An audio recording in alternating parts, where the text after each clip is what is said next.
but this question I think should make everyone think. After Hashem picks Moshe, Moshe finally agrees to have his brother speak for him, but he's going to be the one that speaks to Hashem, and then Moshe is going to speak to Aaron, and Aaron is going to speak to Paro and to the nation of Israel. Hashem picks Moshe Rabbeinu to be the most important person in history. He didn't pick everybody else. He didn't pick you or me. Pick Moshe. It says here in Pasuk 24, chapter 4, 24, ויהי בדרך במלון ויפגשהו אדוני ויבקש המיתו ותיקח ציפורה צור ותכרות את עורלת בנה ותגע לרגליו ותאמר כי חתן דמים אתה לי ויורף ממנו אז אמרה חתן דמים למולות.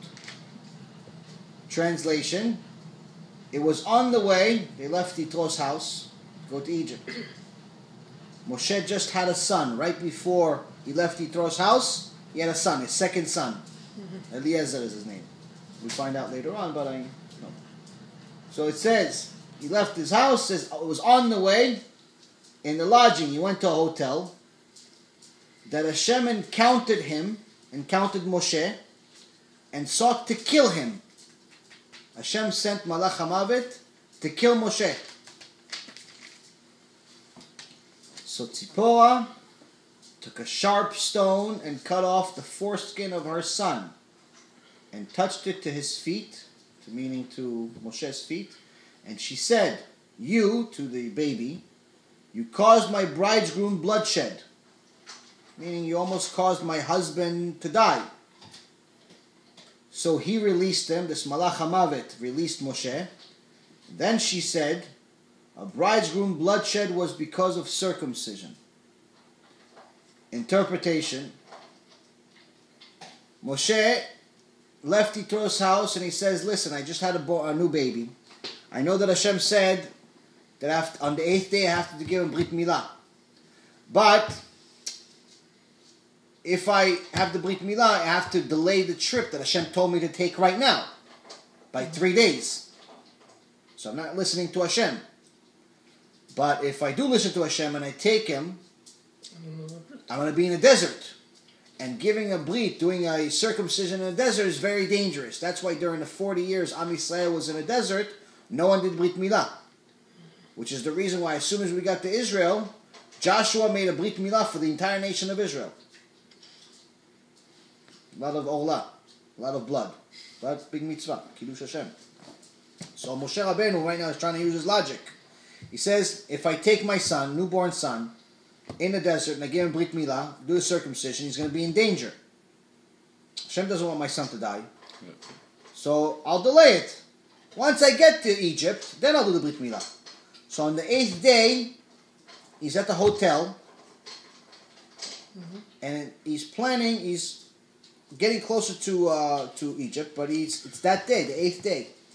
And he decides that he's not going to make the Brit Milah on that day because it's dangerous. And he's going to wait until he gets to Egypt in a few more days. Hashem, that has picked Moshe Rabbeinu to be the leader of Am Yisrael, the most important person in history, sends Malach HaMavet to kill him. Why? Not because he wasn't going to do the Brit Milah, but because he postponed the timing.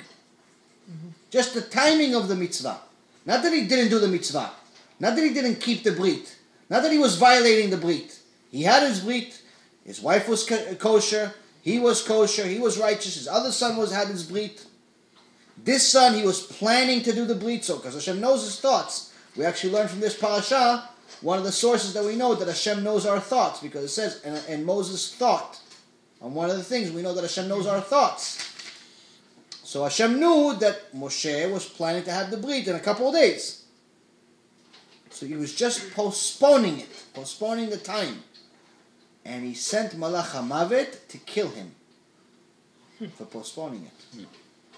So my question is to you and anyone that's watching.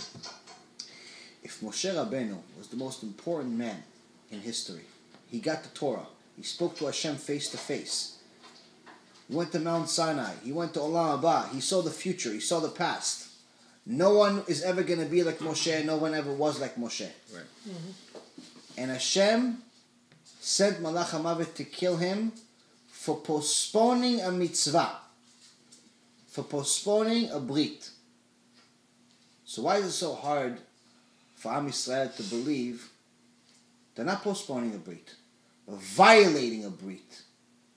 Whether it's the Brit Milah, or the Brit of Shabbat, or the Brit of Tefillin, gets a much harsher punishment than death. If anyone was supposed to get a free pass, it would be Moshe Rabbeinu. Because number one, he was planning on doing the mitzvah anyway. Hashem knew that. Number two is Moshe Rabbeinu. Here we have, not only we're not Moshe Rabbeinu, but we're not even keeping the mitzvah. We're not even planning on doing it. Someone is Mechalel Shabbat, he's not planning on keeping half the Shabbat. He's planning on going to the beach, and then after that to the movies, and after that to the club, and after that, same thing next week.